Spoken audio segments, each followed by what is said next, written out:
what is cool, y'all? We're back. Hope that all you guys are doing well. In this tutorial, I'll be breaking down how you can create this really dark and grungy pixelated effect inside of Premiere Pro. It's really easy to make and I'll be breaking it down step by step for you guys. So let's just jump straight into Premiere Pro. So I got my scene right here from this new Osama music video that just dropped. And I really think that this dark and grungy look can look really good with all these colors going on in the background. Since it will be mainly just black and white, there will be a huge contrast back there, so I think it'll look pretty good. So I'll start off by adding the first effect, which will be a noise effect that I'm going to keep at 50%. So let's just add on a noise effect. I'll just be using the stock effects. I won't be using any plugins. And let's turn up the noise to 50%.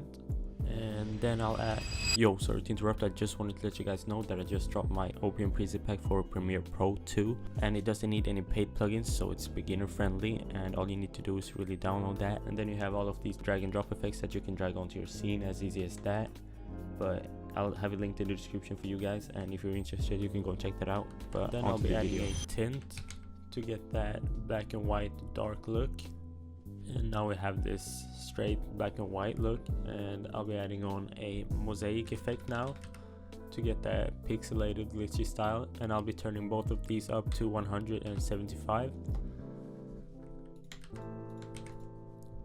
And now we have this pixelated dark look. And next up I'll be adding a threshold effect to get that really grungy look. So let's add on a threshold effect. And once again I'll be using the stock one instead of the Sapphire plugin one.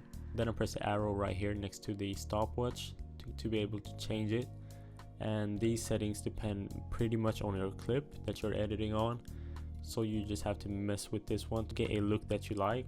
But I'll be keeping mine around here. I think that looks good for my scenes.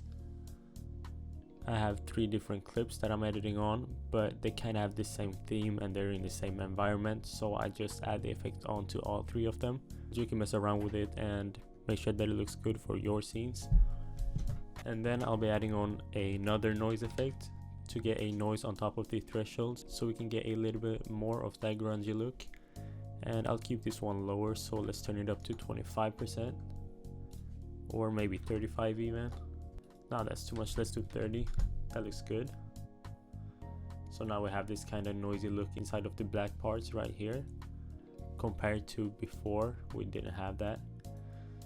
So I'm happy with how that looks, and right now my effect looks like this,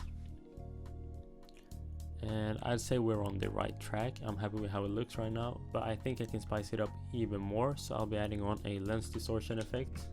And once again I'll use the stock one, but if you have Sapphire and you prefer another one, you can use that.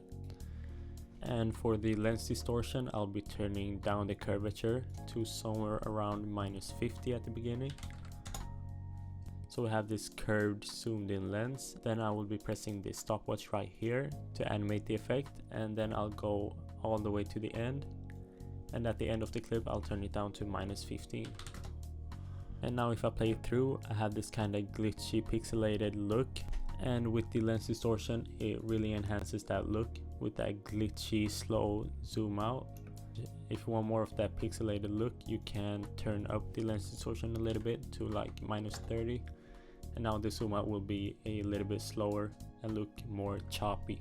But once again, you can customize all of these effects. If you want to turn this up, you can turn it up like to however much you want to. If you want to remove the mosaic, you can do it and keep it like this. It's pretty much up to you and what you prefer.